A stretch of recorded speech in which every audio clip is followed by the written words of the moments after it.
I'm a fucking pretty princess. Welcome, ancients, beasts, and witches, to a rundown on the best character in the Cookies of Darkness. Yes, even better than Affogato Cookie or Licorice Cookie. He's strong, he's rough, he's Choco, Werehound, Brute, not Schwartzwalder. And he's come to smash the kingdoms of cookies. But what's behind that strength? Well, we're about to find out. He's one of the soldiers of the Cookies of Darkness. Kind of an uninclusive name when you have cake hounds and other non-cookie soldiers, but hey, I doubt Dark Enchantress Cookie cares all that much about an inclusive workplace environment. He's the first boss that stood against our heroes, and it's a shame that he was so easily defeated in every difficulty. Now that we have all that baseline information covered, you'll notice how giant our man is. He's one of the largest members of the Cookies of Darkness due to being a Werehound.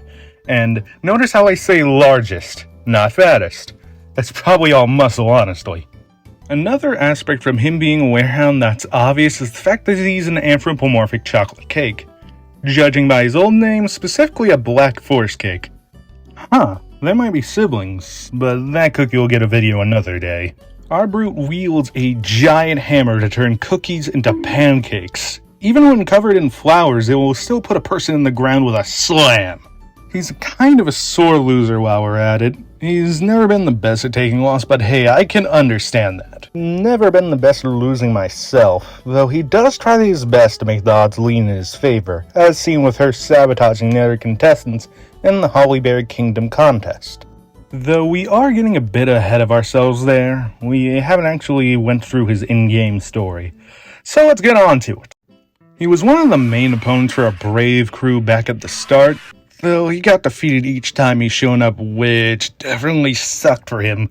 Because imagine being a big, powerful wolf that is getting the stuffing beat out of you by a group of grade schoolers, as the brave crew is all children aside from the worst member of the crew, Chili Pepper Cookie. Anyways, after all those losses, he ends up finding himself in the Hollyberry Kingdom, with her being the entry into the princess contest. As they went further and further into the competition, she got more and more into the role. She managed to pass every single test again, but the issue was when the other contestants made remarks about her, and she couldn't help it, so she ended up attacking them, which unfortunately resulted in her disqualification. This sucks because this is the last real time that he has a big moment in the story.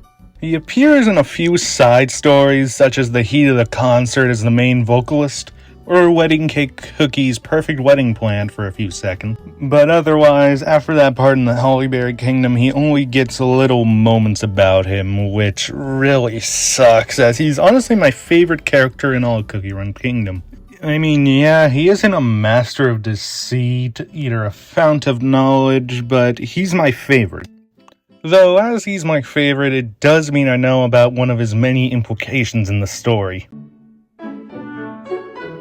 So, I ain't really an expert when it comes to this subject as I'm a cis, so please take this with a grain of salt. But a big part of his story is a giant trans allegory. It's not really hidden either. He was raised in a noble family, one that could have likely forced him to act in a way that everyone's seen as right and fit in with the norm. He ended up leaving his family and past life behind to become what he wanted to become, a man. He has what many would consider to be a dead name in the form of Schwartzwalder, as Choco Werehound Brute experiences obvious discomfort when he hears the name. Schwartzwalder? Who told you this name?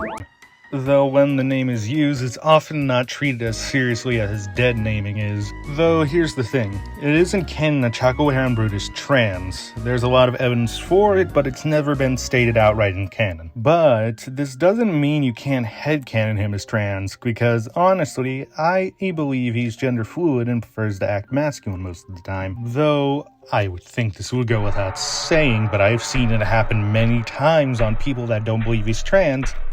Do not harass people that don't think he's trans. As, hey, his story can be taken as a trans allegory, but it can also be seen as the average story of a rich kid that no longer wanted to be connected to his noble family and went out to be a ruffian. But yeah, apologies if I got anything wrong here. please feel free to correct me in the comments, as I do not wish to come off as bigoted or wrong. Wow, you actually watched till the end? I am honestly surprised. Thank you for watching till the end, for anyone that even makes it here. This has been my first video on YouTube in a long time. I mainly decided to make this as YouTube is lacking in terms of Cookie Run Kingdom lore videos compared to stuff like the Limbus Company. So I went and decided to make this. I had a bigger script done for the Souljams first, but I ended up waiting as this is a sort of test run, and I am glad this ended up coming out. Anyways, I hope you enjoyed that little rundown on my favorite character in Cookie Run Kingdom. That was the main reason he was the first, honestly. Thanks for listening to Uni is Here, and now Uni is Gone.